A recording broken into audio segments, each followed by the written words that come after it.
முன்னாடி முதல் கட்ட கருத்தா திரு மதுக்கூர் ராமலிங்கத்திட்ட கேட்டலாம். திரு மதுக்கூர், திரு ஸ்ரீராம் ஒரு விமர்சனத்தையும் முன்வைத்தார்.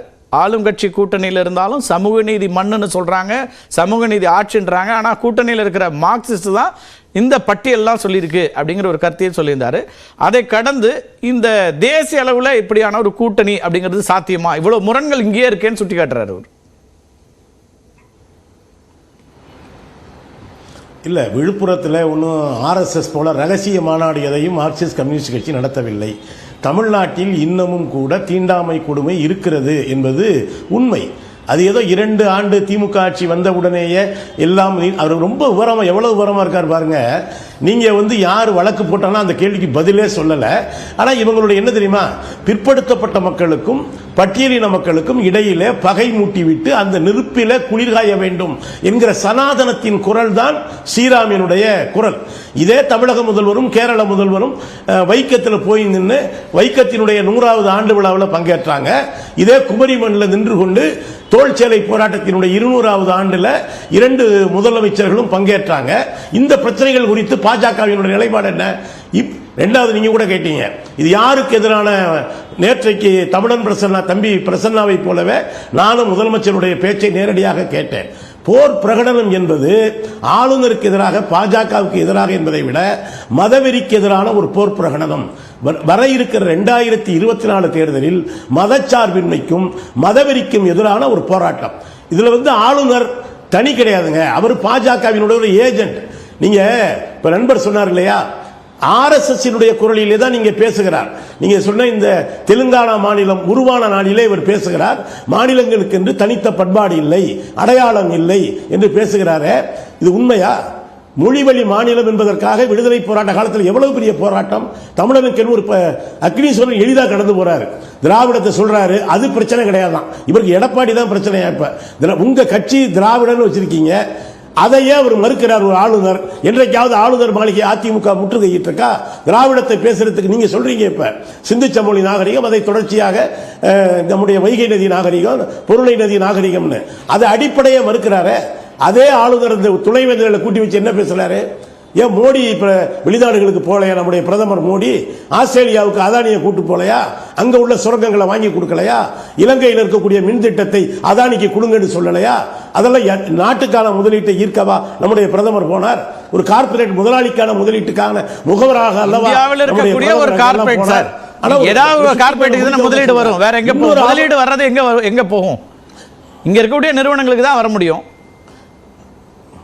இல்ல, இந்தியாவுக்கு கொண்டு வாங்க, பொதுத்துறை நிறுவனத்துக்கு கொண்டு வாங்க, பொதுத்துறை நிறுவனத்துக்கு கொண்டு வாங்க, இந்தியாவுக்கு கொண்டு வாங்க. ஒரு தனியார் முதலாளிக்கு ஆதரவு தேடுவதுதான் ஒரு பிரதமருடைய வேலையா? அதே போல அந்த துணைவேந்தர்கள் மாநாட்டில் இன்னைக்கு ஒரு பரபரப்பான செய்தி தமிழ்நாட்டில் வந்திருக்கு. கிட்டத்தட்ட 6.5 லட்சம் மாணவர்கள் பட்டம் கொடுக்கப்படவில்லை. கோவை பல்கலைக்கழகம், திருச்சி பல்கலைக்கழகம், நெல்லை பல்கலைக்கழகம், நம்முடைய உயர்கல்வித்துறை அமைச்சர் வெளிப்படையாக குற்றம் சாட்டுகிறார்.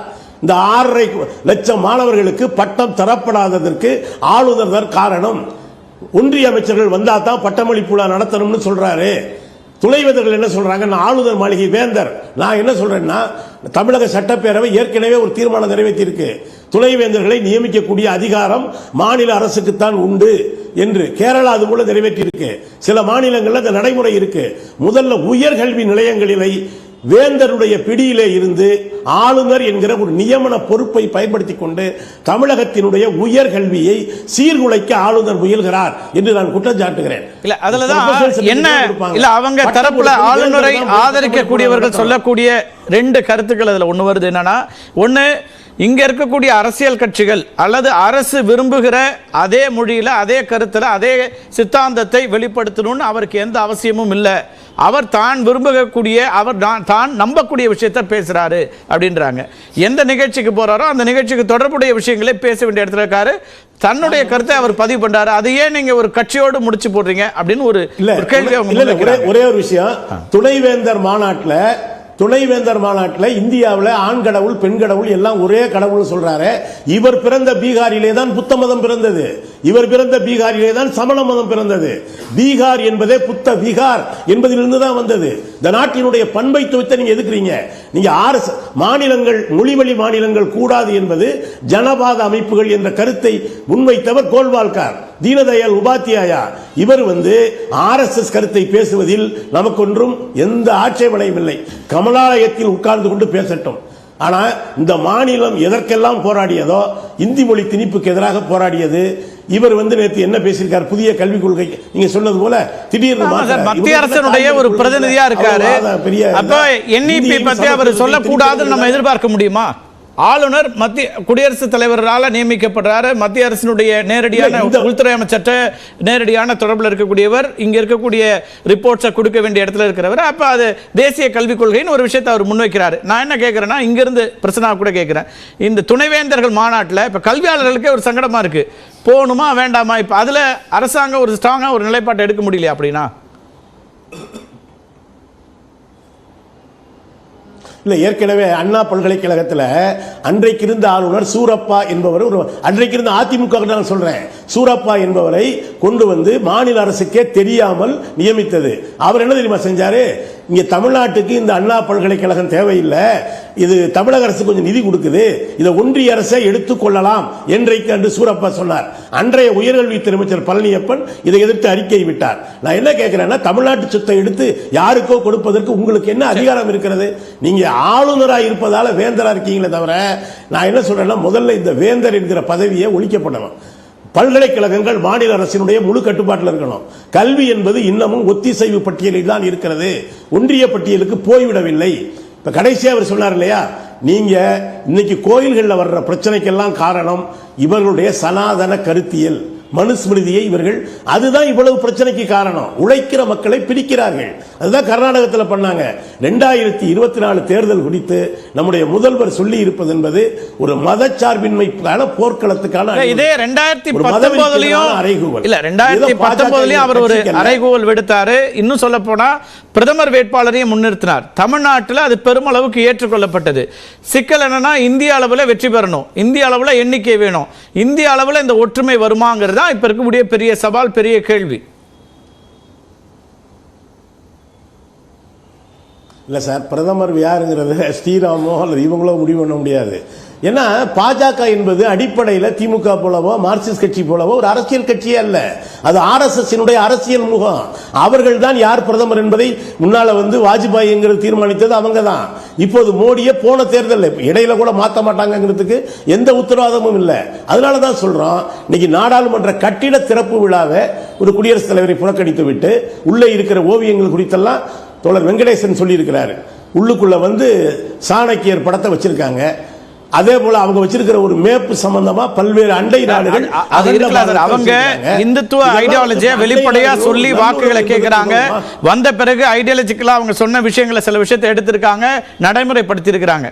இது எல்லாமே நம்பர் வந்திருக்கு, போதுமான மெஜாரிட்டி இருக்கு, செய்யறாங்க. இப்ப நான் என்ன கேட்கிறேன்னா, இதை மாற்றுவதற்கு நீங்க முயற்சி பண்றீங்க, இது வந்து பன்மை தன்மையோட இருக்கணும் அப்படின்னு முயற்சி எடுக்கக்கூடிய இடத்துல ஆட்சி பொறுப்பு வந்து அதான் அதை மாற்ற முடியும்னா, ஆட்சி பொறுப்புக்கு வருவதில் இருக்கக்கூடிய சிக்கல்கள்ல இப்ப எல்லாரும் ஒன்னா இணைந்து வரணும். பிரதமர் வேட்பாளரை கூட விட்டுருங்க, இதுல எதிர்க்கட்சிகள்கிட்ட எந்த முரணும் வந்துடக்கூடாதுன்னு ஒரு எச்சரிக்கை உணர்வோட முதலமைச்சர் சொல்றாருன்னா, அப்ப அங்க சிக்கல் இருக்குல்ல, அந்த சிக்கலை எப்படி களைய முடியும்? எல்லாம் ஒன்னா வந்து நிக்கிறதுல இருக்கக்கூடிய சிக்கல். இல்ல எல்லாரும் சேர்ந்து ஒரே தேசிய அளவில் கூட்டணி அமைச்சு தான் பாஜகவை வீழ்த்த வேண்டும் இல்லை. அந்தந்த மாநிலங்களில் பல்வேறு, இந்தியா ஒரு பன்முக நாடுங்கிறது இதுல இருந்தே புரிஞ்சுக்கலாம். இப்ப கேரளத்தினுடைய நிலைமை வேறு, தமிழகத்தினுடைய நிலைமை வேறு. ஏன் கர்நாடகத்தில் வந்து காங்கிரஸ் ஜெயிச்சிருக்கு, அந்த பதவியேற்பு விழாவிலே எல்லாரும் மார்க்சிஸ்ட் கம்யூனிஸ்ட் கட்சி வந்தாங்க, திமுக தலைவருடைய முதல்வரும் வந்தாங்க. அது வந்து ஒரு தேர்தலுக்கு முன்னால பாஜகவை தோற்கடிப்பது என்பதுதான் ஒற்றை இலக்கு, சனாதனத்தை பின்னுக்கு தள்ளுவது என்பது ஒற்றை இலக்கு. அந்த மாநில கட்சிகள் செய்யலாம், சில இடங்களில் மாநில கட்சிகள் அல்லது மற்ற கட்சிகளுக்குள்ள ஒற்றுமை வராது, எல்லாம் தனித்தனியா இருக்கிறாங்க, ஒவ்வொருத்தருக்கான ஆஸ்பிரேஷன் தனியா இருக்கு. நீங்க இதை நம்ம ஏற்கனவே பேசியிருக்கோம், இருந்தாலும் இன்டெப்தா பேசினா, நீங்க இப்ப மேற்கு வங்கத்தில் நீங்க 2 பேரும் ஒன்னா இணைந்து வரலாம், கேரளாவில் அது நடக்குமா? ஆம் ஆத்மி காங்கிரஸ் ஒன்னா வர முடியுமா? இப்படி பல சிக்கல்கள் இருக்கு, அது நடைமுறையில் சாத்தியம் இல்லை அப்படின்றாரு. இல்ல சிரோமணி அகாலி தலைமை இல்லையே, இன்னைக்கு தானே பேப்பர்ல வந்திருக்கு மீண்டும் பாஜக கூட்டணிக்கு வரும் என்று. நீங்க வந்து ஏதோ இந்தியா பூரா பாஜக கூட்டணி ஒரே மாதிரி. இப்ப தமிழ்நாட்டில் அதிமுகவுக்கும் பாஜகவுக்கும் முரண்பாடே இல்லையா?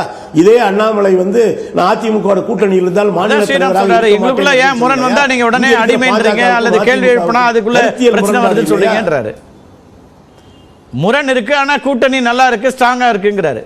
அப்பப்ப டிஃபரன்சஸ் வரும். ஐடி எல்லாம் அதிமுக தூக்கலையா?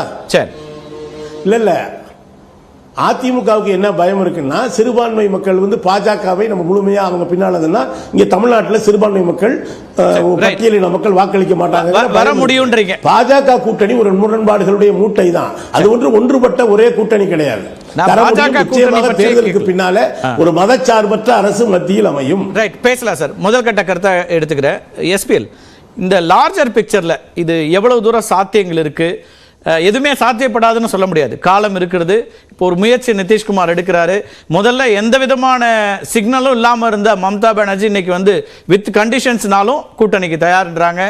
ஆம் ஆத்மி உள்ளிட்டவர்களும் கூட பொது மேடைகளை ஒன்னா சேரக்கூடியதை பார்க்குறோம். அப்போ இது எந்த திசை நோக்கி போகும்னு நினைக்கிறீங்க, கணிக்கிறீங்க? இல்ல, பிஜேபிக்கு எதிராக ஒரு அணியை நான் தேசிய அளவில் கட்டமைக்கிற முயற்சியில கடந்த 15 நாட்களாக, இன்னும் சொல்ல போனால் கடந்த ஒரு மாதத்துல பல குழப்பங்கள், பல முன்னேற்றங்கள் ஏற்பட்டிருக்கு. நீங்க சொன்ன மாதிரி காங்கிரஸ் பிஜேபியோடு கூட்டணி வைத்து என்னை வீழ்த்தி விட்டதுன்னு விமர்சித்த மம்தா கொஞ்சம் மனசு மாறி கர்நாடகா வெற்றிக்கு பிறகு, கர்நாடகாவில் காங்கிரஸ் பெற்ற வெற்றிக்கு பிறகு வலுவாக மாநில கட்சிகள் இருக்கிற இடங்கள்ல காங்கிரஸ் எங்களை ஆதரிக்கட்டும், காங்கிரஸ் நல்லா இருக்கிற இடங்கள்ல நாங்க எங்களுடைய ஆதரவை தர்றோம்னு சொல்கிற அளவுக்கு காங்கிரஸ் அகாமடேட் பண்ணிக்கிற மனநிலைக்கு மம்தா வந்து விட்டார். இது ஒரு முன்னேற்றமான விஷயம். பிஜேபிக்கு எதிரான அணியை கட்டமைக்கிறார்.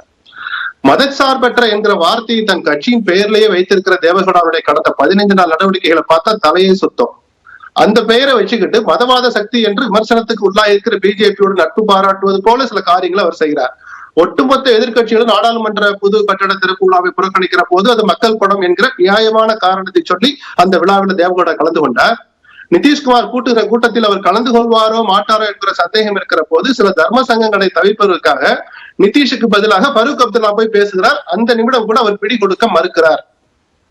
ஏற்கனவே ஜெகன்மோகன் ரெட்டி, ஆந்திர முதலமைச்சர் ஜெகன்மோகன் ரெட்டி பிஜேபியின் பக்கம் தான் அப்படி சாயிற மாதிரி இருக்கிறார். அதுக்கு அவருடைய சுயநலமான சில பிரச்சனைகளும் காரணமா இருக்கலாம். ஜெகனுடைய நேர் எதிரியான சந்திரபாபு நாயுடு போய் அமித்ஷா பார்க்கிறார், பிஜேபியோடு சேரணுன்ற முயற்சியில் இருக்கிற போதுதான் நேற்று முதலமைச்சர் ஸ்டாலின் ஒரு மெச்சூரிட்டியான சில வார்த்தைகளை அதுல பயன்படுத்தினார்.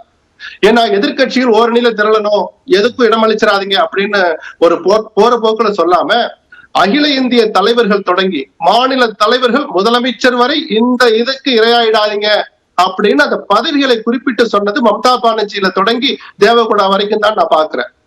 அவரு மதுக்கூர் ராமலிங்கம் சொன்ன மாதிரி தேசிய அளவுல ஒரு அணியை கட்டமைக்க முயல்கிற போது பல பிரச்சனைகள் வரதான் செய்யும், வராமல் இருக்காது. ஆனால் ஒரு அணியை கட்டமைக்க எங்களால் முடியுங்கிற ஒரு முயற்சியோடு வருகிற 23ஆம் தேதி ஒரு கூட்டம் நடக்க இருக்கிறதே ஒரு நம்பிக்கை, உற்சாகத்தை அந்த கட்சி தொண்டர்களுக்கு முதல்ல தரும். அதுல சில சர்க்கிள்கள் வரலாம், எதிர்பாராத முன்னேற்றம் கூட வரலாம். இன்னும் 10 மாத காலம் இருக்கிற போது இப்போதே ஒரு முடிவான முடிவுக்கு வருவது கடினம். ஓகே, ஆனா இந்த கட்சிகள் ஒன்னா உட்கார்ந்து பேச முற்படுறாங்கன்றதே ஒரு பாசிட்டிவ் சைன் அப்படிங்கிறீங்க. அவங்களுக்கு அப்படி பேச முற்படுறது நிஜமாகவே அந்த தொண்டர்களுக்கு உற்சாகம் தருகிற விஷயம். அப்படி ஒரு கூட்டத்தை நடத்தணுங்கிறது ஒரு விஷயம், அந்த கூட்டத்தில் கலந்து கொள்ளுங்கிற எண்ணம் வந்துடுச்சு முதல்ல. ஆனால் அப்படி நடக்கிற கூட்டத்துல தனக்கு பதிலாக தன்னுடைய 2ஆம் கட்ட தலைவர்கள் அனுப்பலான்னு சில கட்சிகள் நினைக்கிறது தான் நிதிஷ்குமார் போட்டு நேத்து உடைச்சார். நீங்க 2ஆம் கட்ட தலைவர்கள் அனுப்பாதீங்க, யார் தலைவரோ அவரே வாங்கினார். கட்சி தலைவர் பொறுப்பில் இல்லாத ராகுலும் வரணும்னு சொல்றார். ஏன்னா அந்த அணி அர்த்தமுள்ள அணியாக இருக்கணும்னு அவர் விரும்புறார். இந்த இடத்துல இருந்துதான் இன்னொரு கருத்தையும் முதலமைச்சர் சொல்றாருன்னு பார்க்க வேண்டியிருக்கா. யார் ஆட்சி பொறுப்புக்கு வர வேண்டும் என்பதை விட யார் வரக்கூடாது என்பதுல நாம உறுதியா இருக்கணுங்கிறாரு. அப்ப அப்படி ஒரு கூட்டணி அமைக்கிறது எளிது அப்படின்றது இருக்கா? அதாவது ஆட்சியை பிடிக்கணுங்கிறதுக்கான கூட்டணியை விட ஆட்சிக்கு யார் வரக்கூடாதுன்னு தடுக்கிறதுக்கு ஒரு கூட்டணி அமைப்பது எளிதா இருக்கும் அப்படிங்கிற பார்வையை அதை பார்க்க வேண்டியிருக்கா? நிச்சயமா அது யதார்த்தமான கருத்து. ராகுலை பிடிக்காதவர்கள் கூட அந்த அணியை புறக்கணிக்க முடியாது என்கிற சூழலுக்கு ஸ்டாலின் மற்ற கட்சிகளை தள்ளுகிறார்னு நம்ம பார்க்கலாம். 2019 ஸ்டாலின் ஒரு தவறு செய்தார். ராகுலை மற்றவர்கள் ஏற்பார்களா ஏற்க மாட்டார்களா என்று ஒரு சிறிய விவாதம் கூட நடத்தாமல் ஒரு பூரிப்போடும் பெருமையோடும் அறிவாலய வாசலில் வைத்து ராகுல் தான் பிரதமர் வேட்பாளர் என்று அறிவித்தார். அரசியல் ரீதியாக அது தவறு என்று பலரும் அப்போதே சொன்னாங்க. அது நிரூபிக்கவும் பட்டது. இப்போது அந்த தவறை செய்யாமல் காங்கிரஸை உள்ளடக்கிய ஒரு அணிதான் மாற்று அணியாக இருக்க முடியும். காங்கிரஸை தவிர்த்த எந்த அணியும் பிஜேபியுடைய வெற்றிக்குத்தான் உதவுகிற கருத்தை கடந்த பல மாதங்களாகவே ஸ்டாலின் அழுத்தம் திருத்தமாக சொல்லி வருகிறார். அதனுடைய தொடர்ச்சியாகத்தான் நேற்றைய மேடையில் கூட பல கருத்துக்களை கொஞ்சம் சிலருக்கு உரைக்கிற மாதிரி சொல்லி இருக்கிறார்.